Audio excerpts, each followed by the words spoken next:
राज्यपाल नियुक्त आमदारांमध्ये रुपाली चाकणकर यांना संधी देण्यास आता विरोध केला जातोय। राष्ट्रवादीच्या प्रवक्त्या रुपाली पाटील यांनी रोखठोक भूमिका घेतली आहे। एक व्यक्ती एक पद या न्यायानुसार अजितदादा नक्कीच न्याय देतील असं रुपाली ठोंबरे यांनी म्हटलेलं आहे। एकाच महिलेला किती पद देणार असा सवाल देखील त्यांनी उपस्थित केला।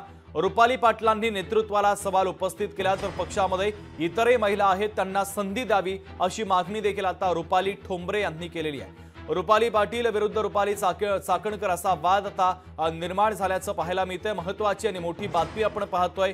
विधान परिषदेच्या जागेवरून राष्ट्रवादीमध्येच आता वाद निर्माण झालेला आहे।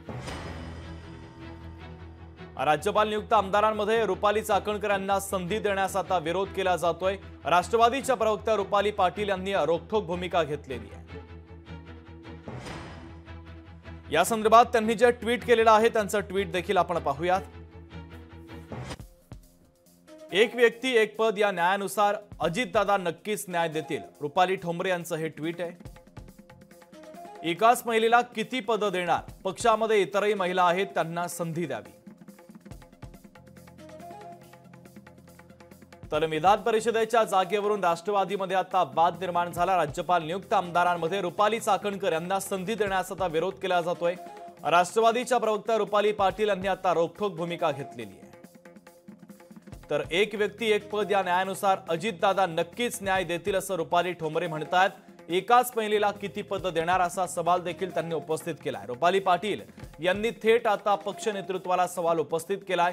पक्षामध्ये इतरही महिला आहेत त्यांना संधी द्यावी अशी मागणी आता रुपाली ठोंबरे पाटील यांनी केलेली आहे। रुपाली पाटील विरुद्ध रुपाली चाकणकर असा आता वाद निर्माण होत असल्याचं चित्र सध्या पुण्याच्या राजकीय वर्तुळामध्ये पाहायला मिळत आहे। विधान परिषदेच्या जागेवरून राष्ट्रवादीमध्ये वाद निर्माण झाला। राज्यपाल नियुक्त आमदारांमध्ये रुपाली चाकणकर यांना संधी देण्यास आता विरोध केला जातोय। रुपाली ठोंबरे पाटील यांनी भूमिका घेतलेली आहे। आमदार अमोल मिटकरी देखील आपल्याशी जोडले जात आहेत, त्यांच्यासोबत देखील आपण चर्चा करूया।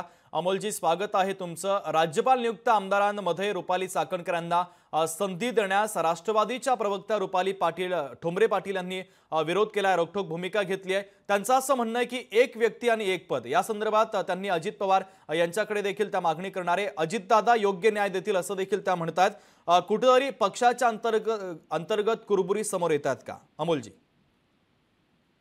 याला कुरघुरी समोर येणं असं म्हणत नाही।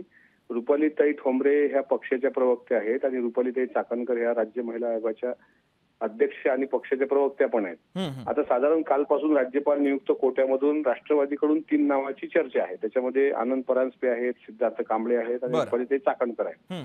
पण आता त्या 3 मध्ये कोणाला आणखी कोणाची नावं असू शकतात, कारण ही नावं फायनल झाली असं म्हणता येणार नाही। आणि शेवटी अजितदादांना पण 2 दिवस डॉक्टरांनी विश्रांती सांगितलेली आहे। त्याच्यामुळे मीडियाच्या या बातम्या आणि त्याच्यावर जर आकलन रुपालीताईंनी केलं असेल, म्हणजे रुपालीताई ठोंबरेंनी, तर एकदा त्यांनी हे सर्व म्हणजे मीडियामध्ये न मांडता मला असं वाटते दादांची किंवा तटकरे साहेबांची वैयक्तिक भेट घ्यावी, जर त्यांच्या मनामध्ये काही नाराजी असेल तर, आणि ते नक्कीच दूर होईल असं मला वाटतं। त्याच्यामुळे त्यांनी जे काही ट्विटद्वारे सांगितलं असेल तर त्यांनी वरिष्ठ पातळीवर पण त्याचा पाठपुरावा केला पाहिजे।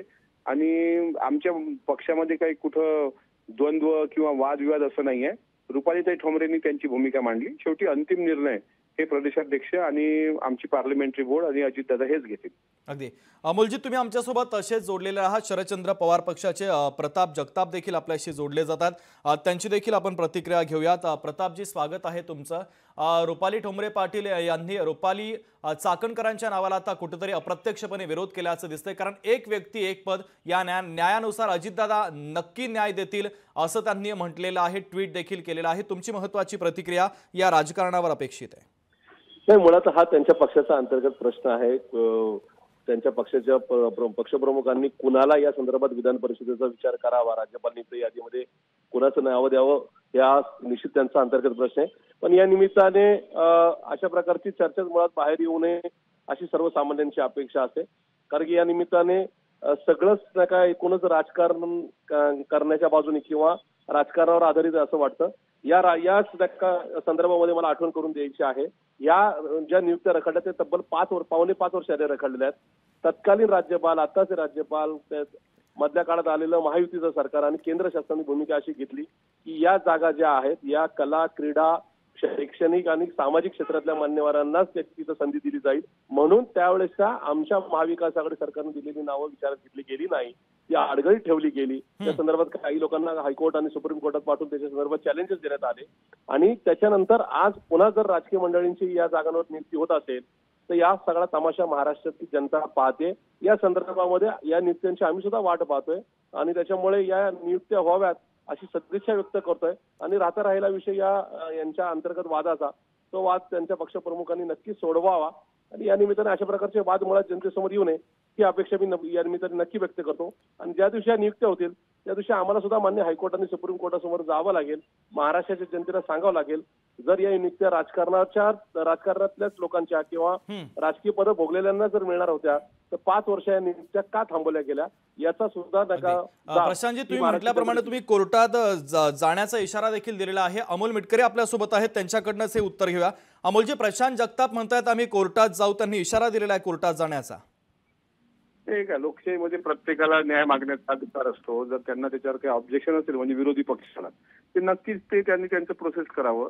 पण तुर्तास तरी आता राज्यपाल यादी गेली, आता ती सबमिट होते की नाही त्याचा त्या काय प्रोसेस आहे ते आता येणाऱ्या दिवसात दिसेलच. आणि जर ती नावं गेली असतील तर फायनल होतील का? फायनल झाल्यानंतर मग ठीक आहे, ज्यांना काही ऑब्जेक्शन घ्यायचं असेल त्यांना कायदेशीर प्रक्रिया करायला कोणी अडवलेलं नाही, त्यांनी ती केली पाहिजे.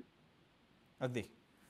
तर अमोलजी देखील आपल्यासोबत जोडलेले होते आणि प्रशांत जगताप देखील आपल्यासोबत जोडलेले होते. दोन्ही महत्त्वाच्या नेत्यांच्या प्रतिक्रिया पोहोचलेल्या आहेत. तुर्तास धन्यवाद. तर महत्त्वाची आणि मोठी बातमी आपण पाहतोय. विधान परिषदेच्या जागेवरून राष्ट्रवादीमध्ये आता वाद निर्माण होत असल्याचं पाहायला मिळतं. राज्यपाल नियुक्त आमदारांमध्ये रुपाली चाकणकरांना संधी देण्यास विरोध केला जातो. राष्ट्रवादीच्या प्रवक्त्या रुपाली पाटील यांनी रोखठोक भूमिका घेतलेली आहे.